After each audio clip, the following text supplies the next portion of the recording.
হযরতে খুবাইব রাদিয়াল্লাহু তাআলা মৃত্যুটার সামনে নিয়ে এত সুন্দর করে কেমনে নামাজ পড়তে পারে নবী গো।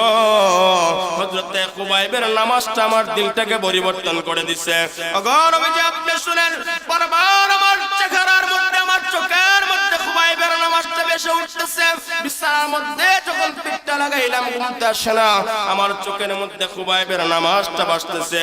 নবী গো আমি আর ওই ধর্মের মধ্যে থাকতে চাই না। হযরতে খুবাইবের নামাজটা আমার দিলটা পরিবর্তন করে দিছে, আমার জীবনটা, খুবাইবের নামাজটা আমার জীবনটারে পরিবর্তন করে দিছে। নবী গো আমি আর কাফের মুশরিকের দলের মধ্যে থাকতে চাই না, আমি আর দেরি করতে চাই না, আমারে এখনই পড়ায়া দেন লা ইলাহা ইল্লাল্লাহু মুহাম্মাদুর রাসূলুল্লাহ। সবাই পড়ুন সাল্লাল্লাহু আলাইহি ওয়াসাল্লাম। ঐতিহ্যবাহী দ্বীনি বিদ্যাপীঠ আল হেরা জামিয়া ইসলামিয়া ফাজিল ডিগ্রি মাদ্রাসার আজকের এই বার্ষিক ওয়াজ মাহফিলের চলমান অধিবেশনে উপস্থিত সম্মানিত ওয়াইজ তরুণ আলোচক, আমাদের প্রিয় আব্দুল্লাহ মুহাম্মদ সালেহ ভাই উপস্থিত, হযরত দিগর উলামায়ে কেরাম, পর্দার অন্তরালে আড়ালে অবস্থান করতেছে আমার অত্যন্ত শ্রদ্ধেয় সম্মানিতা মা এবং বোনেরা, বক্তব্যের শুরুতেই আনুষ্ঠানিকতার মধ্য দিয়ে আপনাদেরকে আবারও দিল খোলা সালাম দিচ্ছি। আসসালামু আলাইকুম ওয়া রাহমাতুল্লাহি ওয়া বারাকাতুহু।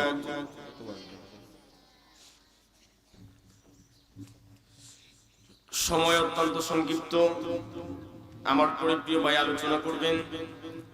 আমি আপনাদের সামনে সংক্ষেপে কুরআনুল কারীমের আমাদের সকলের পরিচিত একটা সূরা, যেই সূরাটা রব্বে কারীম আল্লাহ সুবহানাহু ওয়া তাআলা আমাদের সম্পর্কে আল্লাহ তাআলা সূরাটা নাযিল করেছেন, যেই সূরার নাম হচ্ছে সূরা আল মুমিনুন।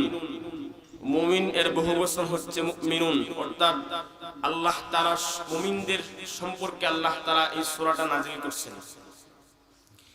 মহান মাওলাই কারীম আল্লাহ সুবহানাহু ওয়া তাআলা এই সূরাটা নাযিল করেছেন। এই সূরার ভিতরে আল্লাহ তাআলা 1 থেকে 11টা আয়াত, ওই 1 থেকে 11টা আয়াতের ভিতরে আল্লাহ তাআলা সফল মুমিনের 7টা গুণের কথা আল্লাহ তাআলা আলোচনা করেছেন। এই 7টা গুণ যারা নিজের মধ্যে ফিট করতে পারবে, এই 7টা গুণ যারা অর্জন করতে পারবে, তারাই সফলকাম মুমিন। আর এই সফলকাম মুমিনরাই মৃত্যুর পরে মহান আল্লাহ তাআলার জান্নাতের মধ্যে প্রবেশ করবে। সুবহানাল্লাহ। এই সূরা আল মুমিনুন, এই সূরাটা 118টা আয়াত বিশিষ্ট একটা সূরা। সূরার পুরোপুরি পরিচয় দিতে গেলে অনেক লম্বা সময়ের প্রয়োজন। কুরআনুল কারীমের যে সমস্ত সূরাগুলো আছে, কিছু সূরার নাম আয়াতের ভিতরে পাওয়া যায়, আবার কিছু কিছু সূরা আছে যে সূরার নামটা সূরার আয়াতের ভিতরে ডাইরেক্ট পাওয়া যায় না। এই সূরাটার নাম আল মুমিনুন। এই সূরার নামটা আয়াতের শুরুতে আল্লাহ তাআলা বলে দিয়েছেন ক্বাদ আফলাহাল মুমিনুন। এই সূরাটা নাযিল হয়েছে আল্লাহ রাসূল সাল্লাল্লাহু আলাইহি ওয়াসাল্লাম যখন মক্কায় অবস্থান করছিলেন, তখন আল্লাহ তাআলা জিবরাইল আলাইহিস সালাতু ওয়াস সালামের মাধ্যমে আল্লাহ তাআলা এই সূরাটা নাযিল করেছিলেন। এই সূরার মোট আয়াত হচ্ছে 118টা এবং কুরআনুল কারীমের প্রত্যেকটা সূরার কম বেশি রুকু আছে। এই সূরার মধ্যে রুকু আছে। এই সূরার মধ্যে মোট রুকু সংখ্যা হচ্ছে 6টা। এই সূরাটা নাযিল হয়েছে কখন? এই সূরাটা যখন নাযিল হয়, রাসূল করিম সাল্লাল্লাহু আলাইহি ওয়াসাল্লাম সাহাবায়ে কেরামদেরকে নিয়ে আল্লাহর নবী সফরের মধ্যে চলে গেলেন। নবী করিম সাল্লাল্লাহু আলাইহি ওয়াসাল্লাম যখন সাহাবায়ে কেরামদেরকে নিয়ে আল্লাহর রাসূল সফর করতেছেন, সফর করা অবস্থায় আমার আপনার নবী রাসূল করিম সাল্লাল্লাহু আলাইহি ওয়াসাল্লাম একটা জায়গার মধ্যে দাঁড়ায় গেলেন।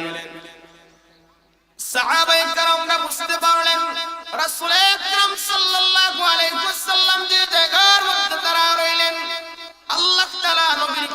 যখন ওটি ওহী পাঠাইতেন সাত ভাবে আল্লাহ তাআলা নবীর কাছে আল্লাহ তাআলা ওহী পাঠাইতেন তার মধ্যে একটা আওয়াজ হলো একটা প্রকার হলো গুনগুন গুনগুন করে আওয়াজ হইতো সাহাবায়ে কেরামরা বুঝতে পারলেন রাসূল করিম সাল্লাল্লাহু আলাইহি ওয়াসাল্লামের কাছে আল্লাহ তাআলার পক্ষ থেকে জিবরাইল আলাইহিস সালাতু ওয়াস সালাম মনে ওহী নিয়ে আসছেন আল্লাহ পাকের নবী দাঁড়ায় রইলেন কিছুক্ষণ পরে রাসূল আকরাম সাল্লাল্লাহু আলাইহি ওয়াসাল্লাম হাত উঠায়া আমার আপনার মালিক আল্লাহ সুবহানাহু ওয়া তাআলার কাছে দোয়া করতেছেন নবী করিম সাল্লাল্লাহু আলাইহি ওয়াসাল্লাম মুনাজাত করার পরে সমস্ত সাহাবায়ে কেরামদেরকে আল্লাহ নবী বলতেছেন রে সাহাবায়ে কেরামরা শোনো তোমরা আল্লাহ তাআলা জিবরাইল আলাইহিস সালাতু ওয়াস সালামের মাধ্যমে আমার কাছে সূরা আল মুমিনুনের 1 থেকে 11টা আয়াত আমার কাছে আল্লাহ তাআলা পাঠাইলেন নবী বলতেছেন রে সাহাবায়ে কেরামরা শোনো এই সূরা আল মুমিনুনের ভিতরে আল্লাহ তাআলা সকল মুমিনের যে 7টা গুণের কথা আল্লাহ তাআলা আলোচনা করছেন ওই 7টা গুণ যারা নিজের মধ্যে ফিট করতে পারবে নিজের জীবনের মধ্যে যারা ওই 7টা গুণ ফিট করতে পারবে ওই সমস্ত মুমিনরাই সফল কাম আর যারা এই 7টা গুণ ফলো করতে পারবে নিজের জীবনের মধ্যে ফিট করতে পারবে ওই বান্দাটা মৃত্যুবরণ করবে মৃত্যুবরণ করার পরে ওই বান্দাটা মহান আল্লাহ তাআলার তৈরি জান্নাতের মধ্যে প্রবেশ করবে সুবহানাল্লাহ নবী করিম সাল্লাল্লাহু আলাইহি ওয়াসাল্লামের চরিত্র সম্পর্কে আম্মা জান আয়েশা সিদ্দিকা রাদিয়াল্লাহু তাআলার কাছে যখন সাহাবায়ে কেরামরা প্রশ্ন করতেন গো আম্মা জান আয়েশা সিদ্দিকা রাদিয়াল্লাহু তাআলা আল্লাহর নবীর চরিত্র সম্পর্কে আমাদেরকে একটু বর্ণনা তুমি দিবানি হযরত আয়েশা সিদ্দিকা রাদিয়াল্লাহু তাআলা নবীর চরিত্রের বর্ণনা যখন দিতেন হযরত আয়েশা সিদ্দিকা রাদিয়াল্লাহু তাআলা মহিলা সাহাবায়ে কেরাম আমাদেরকে বলতেন আরে সাহাবায়ে কেরামরা শোনো তোমরা আল্লাহ তাআলার নবীর চরিত্র কেমন কানা খুলুকুল কুরআন মহান আল্লাহ তাআলার নবীর চরিত্র হলো গোটা 30 পারা আল কুরআন মহান আল্লাহ তাআলার কোরআনের ভিতরে যেমন কোনো সন্দেহ নাই যেমন কোনো ভুল নাই মহান আল্লাহ তাআলার নবীর চরিত্রের মধ্যে তেমন কোনো ভেজাল নাই সুবহানাল্লাহ নবীর চরিত্র সম্পর্কে হযরত আয়েশা সিদ্দিকা রাদিয়াল্লাহু তাআলা আরো যা বলতেন তার মধ্যে এটাও একটা ছিল হযরত আয়েশা সিদ্দিকা রাদিয়াল্লাহু তাআলা বলতেন আরে সাহাবায়ে কেরামরা শোনো তোমরা মহান আল্লাহ তাআলার নবীর চরিত্র সম্পর্কে তোমরা জানতে চাইতেছো আল্লাহ তাআলার নবীর চরিত্র হলো আল্লাহ তাআলা সূরা আল মুমিনুনের ভিতরে 1 থেকে 11টা আয়াতের ভিতরে মহান মাওলা করিম আল্লাহ সুবহানাহু ওয়া তাআলা যে 7টা গুণের কথা আল্লাহ তাআলা আলোচনা করছেন সফল মুমিনের ওই 7টা গুণই হলো মহান আল্লাহ তাআলার নবীর চরিত্র জুড়ে জুড়ে পড়েন না বাবারা সুবহানাল্লাহ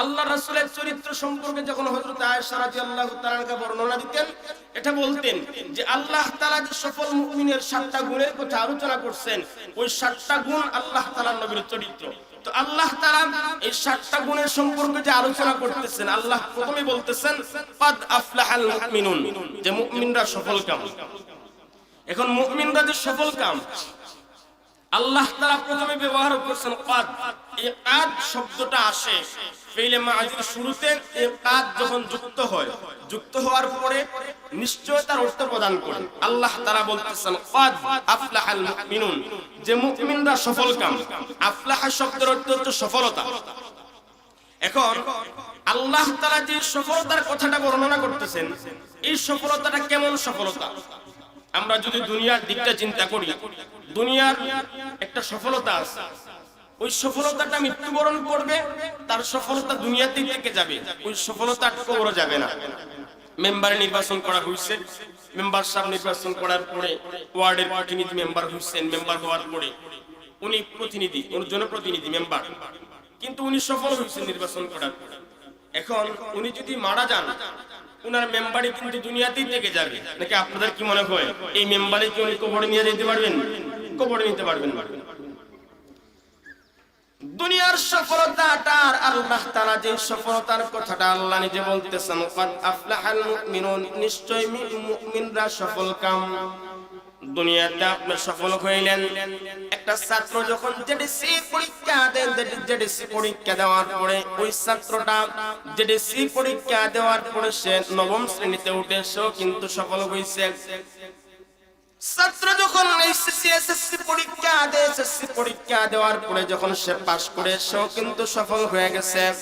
কিন্তু বাবারা শোনেন, আল্লাহ তাআলা বান্দাদেরকে যে সফলতার কথাটা আল্লাহ তাআলা বর্ণনা করতেছেন, ওই সফলতাটা হলো বান্দা যদি সফল মুমিন বান্দা যদি হইতে চায়, বান্দা যদি 60টা গুণ যদি মানতে পারে, নিজের জীবনের মধ্যে যদি 60টা গুণ যদি ফিট করতে পারে, ওই বান্দারা সফল হবে। কেমন সফল হবে? দুনিয়াতে যেমন মানুষ সফল হয়, সফল হওয়ার পরে তার সফলতাটা দুনিয়াতে থেকে যায়, ওই সফলতা নিয়ে কবরে যেতে পারে না। আল্লাহ তাআলা যে সফলতার কথাটা বর্ণনা করতেছেন, ওই সফলতাটা হলো বান্দা যদি 60টা গুণ ফলো করতে পারে, নিজের জীবনের মধ্যে যদি বান্দা 60টা গুণ যদি অর্জন করতে পারে, ওই বান্দাটা দুনিয়াতে সফল। মৃত্যু বরণ করার পরে ওই বান্দাটা আল্লাহর কবরে গিয়া সফল, কবরে গিয়া সফল হইয়া ওই বান্দাটা মহান আল্লাহ তাআলার তৈরি জান্নাতের মধ্যে গিয়া সফল হয়ে যাবে। সুবহানাল্লাহ। আল্লাহ তাআলা যে বলতেছেন ক্বাদ আফলাহাল মুমিনুন, মুমিনরা সফল। আল্লাযীনা হুম ফি সালাতিহিম খাশিউন, যারা বিনয়ের সাথে নামাজ পড়ে। যে সমস্ত বান্দারা নামাজ পড়ে বিনয়ের সাথে, অর্থাৎ যার যেই নামাজের মধ্যে খুশু এবং খুজু আছে। এখন নামাজের মধ্যে যদি আপনার বিনয় না থাকে, ওই নামাজ কিন্তু আল্লাহ তাআলার কাছে কবুল হবে না। এখন নামাজের মধ্যে বিনয় নাই, যদি আপনি আমি খুশু খুজুর সাথে নামাজ আদায় করি, তাহলে কিন্তু আমরা সফল কাম। এখন আপনি আমি খুশু খুজুর সাথে নামাজ পড়ব, এই নামাজ পড়ার পরে এই নামাজ যে শুধু আমারই হেদায়েতের কারণ হবে তা না। আপনি আমি যদি বিনয়ের সাথে আল্লাহ তাআলার জন্য নামাজ পড়ি, ওই নামাজটা আরেকজন মানুষের হেদায়েতের কারণ হতে পারে। যেমন আপনি নামাজ পড়ছেন আল্লাহ তাআলার জন্য, নামাজের মধ্যে যখন বান্দা দাঁড়ায়, আওয়াজ করে জুড়ে বলবেন তো বান্দা কার সামনে দাঁড়ায়? আরো জুড়ে বলেন, বান্দা কার সামনে দাঁড়ায়? আল্লাহ তাআলার সামনে দাঁড়ায়। আল্লাহ তাআলার সামনে দাঁড়ায় বেটাগিরি চলবে? বেটাগিরি চলবে না। নামাজের মধ্যে আমি আল্লাহ তাআলার সামনে দাঁড়াইলাম, আমার দিলের ভিতরে এই চিন্তাটা থাকা দরকার যে আমি নামাজের মধ্যে দাঁড়াইছি, আমার আল্লাহ তাআলার সামনে দাঁড়াইছি, আমি আল্লাহকে দেখতেছি। এই নিয়তটা আমার থাকবে প্রথমে। কিন্তু দুনিয়ার এই চক্ষু দ্বারা মহান আল্লাহ তাআলারে দেখা সম্ভব নি? বলেন সম্ভব না। তাহলে আমার দিলের ভিতরে এই চিন্তাটা থাকা দরকার যে আমি নামাজের মধ্যে দাঁড়াইছি, আমি তো আল্লাহ তাআলারে দেখতে পারতেছি না। আমি নামাজের মধ্যে দাঁড়াইছি, আমার নামাজের মধ্যে দাঁড়ানোটা মহান আল্লাহ তাআলা নিজে দেখতেছেন। সুবহানাল্লাহ।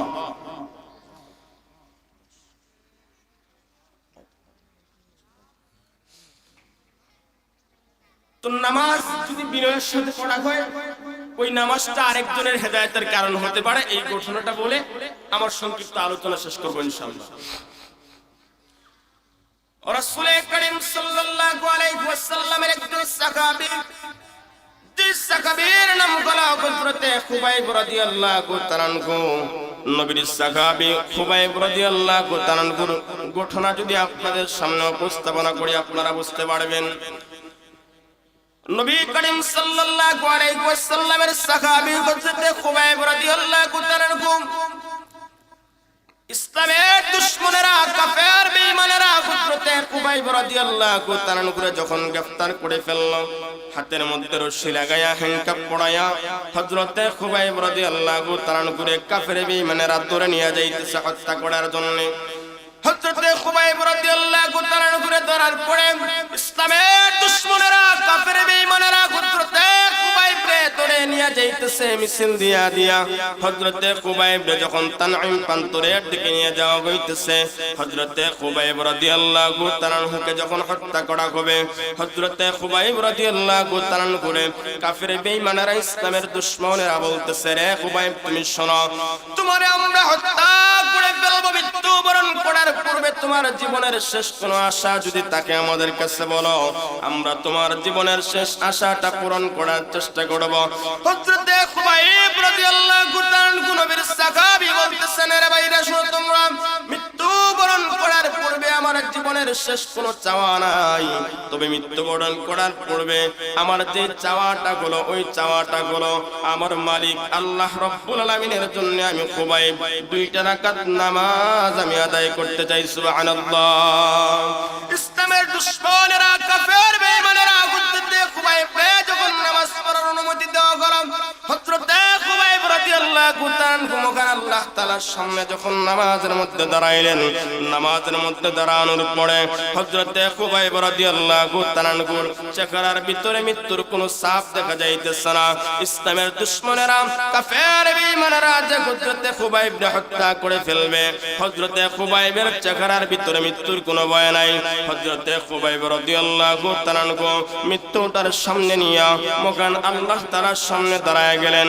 হযরত খুবাইব রাদিয়াল্লাহু তাআলা নামাজের মধ্যে দাঁড়ানোর পরে এত সুন্দর করে রুকু করতেছেন, এত সুন্দর করে সিজদা দিতেছেন, যে মানুষগুলা হযরত খুবাইবকে ধরে নিয়ে আসছিল তাদের মধ্যে একজন মুশরিক ছিল, তখনও কিন্তু মুসলমান হন নাই। হযরত সাঈদ ইবনে আমির রাদিয়াল্লাহু তাআলা হযরত সাঈদ ইবনে আমির খুবাইবের নামাজের দৃশ্যটা দেখতেছেন। হযরত সাঈদ ইবনে আমির চিন্তা করতেছেন মৃত্যুটার সামনে নিয়ে নবীর সাহাবী এত সুন্দর করে কেমনে নামাজ পড়তে পারে।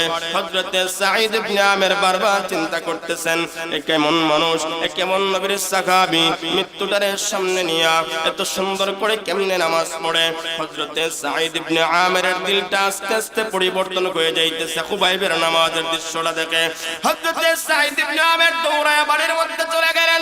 বাড়ির মধ্যে গিয়ে হযরত সাঈদ ইবনে আমির যখন বিছানার মধ্যে পিঠটা লাগাইলেন, বিছানার মধ্যে পিঠ লাগানোর পরে হযরত সাঈদ ইবনে আমিরের ঘুম আসে না। হযরত সাঈদ ইবনে আমির বিছানার পাশে যান ঘুম তো আসতেছে না। বারবার চেহারার মধ্যে হযরত খুবাইবের নামাজের দৃশ্যটা আসতেছে। হযরত সাঈদ ইবনে আমির বারবার চিন্তা করতেছেন মৃত্যুটার সামনে নিয়ে নবীর সাহাবী কেমন ভাবে এত সুন্দর করে নামাজ পড়তে পারে। হযরত সাঈদ ইবনে আমির চিন্তা করতেছেন আমি কোন ধর্মের মধ্যে আছি, না না না আমি আর ওই ধর্মের মধ্যে থাকতে চাই না। হযরত খুবাইবের নামাজটা আমার দিলটা পরিবর্তন করে দিছে। হযরত সাঈদ ইবনে আমির দৌড়ায় নবীর কাছে চলে গেলেন। নবীর কাছে গিয়ে বলতেছেন গো আল্লাহ পাকের নবী, আপনার সাহাবী খুবাইবকে কাফের বেঈমানেরা ধরে নিয়ে গেল, আমি খুবাইবের নামাজের দৃশ্যটা দেখতেছিলাম। হযরত খুবাইব রাদিয়াল্লাহু তাআলা মৃত্যুটার সামনে নিয়ে এত সুন্দর করে কেমনে নামাজ পড়তে পারে। নবী গো হযরত খুবাইবের নামাজটা আমার দিলটাকে পরিবর্তন করে দিছে। ওগো নবীজি আপনি শুনেন, বারবার আমার চেহারার মধ্যে আমার চোখের মধ্যে খুবাইবের নামাজটা ভেসে উঠতেছে। বিছানার মধ্যে যখন পিঠটা লাগাইলাম ঘুমটা আসে না, আমার চোখের মধ্যে খুবাইবের নামাজটা ভাসতেছে। নবী গো আমি আর ওই ধর্মের মধ্যে থাকতে চাই না। হযরত খুবাইবের নামাজটা আমার দিলটা পরিবর্তন করে দিছে, আমার জীবনটা খুবাইবের নামাজটা আমার জীবনটারে পরিবর্তন করে দিছে। নবী গো আমি আর কাফের মুশরিকের দলের মধ্যে থাকতে চাই না, আমি আর দেরি করতে চাই না, আমারে এখনই পড়ায়া দেন লা ইলাহা ইল্লাল্লাহু মুহাম্মাদুর রাসূলুল্লাহ। সবাই পড়ুন সাল্লাল্লাহু আলাইহি ওয়াসাল্লাম। এই ঘটনা যদি আপনারা একটু চিন্তা করেন, হযরত খুবাইবের নামাজের দৃশ্যটা দেখার পরে হযরত সাঈদ ইবনে আমিরের জীবনটা পরিবর্তন হয়েছিল। আল্লাহ তাআলা যে বলছেন কাদ আফলাহাল মুমিনুন, মুমিনরা সফলকাম, আল্লাযীনা হুম ফি সালাতিহিম খাশিউন, যারা বিনয়ের সাথে নামাজ পড়ে। এখন আপনি চিন্তা করেন আমাদের মধ্যে, আমি এক মিনিটের মধ্যে শেষ করতেছি, আমাদের মধ্যে বিনয়ের সাথে নামাজ আসেনি। সমাজে এমন কিছু মানুষ আছে যারা নামাজের মধ্যে যখন দাঁড়ায় আল্লাহু আকবার ইমাম সাহেব দিছে, সেও আল্লাহু আকবার দিছে, তো নামাজের মধ্যে দাঁড়ানোর পরে ওদিকে চায়। আবার এমন কিছু মুসল্লি আছে নামাজের মধ্যে দাঁড়ানোর পরে যখন সিজদায় যায় তো দুই সিজদার ওই যে আপনার পিছন দিকে ফাঁক আছে, কল্লাটারে আরেকটু উঁচা করিয়া পিছনে কে আছে ওটা দেখে। এই নামাজ যদি আপনি পড়েন কিয়ামত পর্যন্ত আপনার আল্লাহ যত বছর হায়াত দেন, এই সমস্ত নামাজ পড়লে কাজে আসবে না। নামাজ পড়তে হবে এভাবে, সাল্লু কামা রাআইতুমুনি উসাল্লি।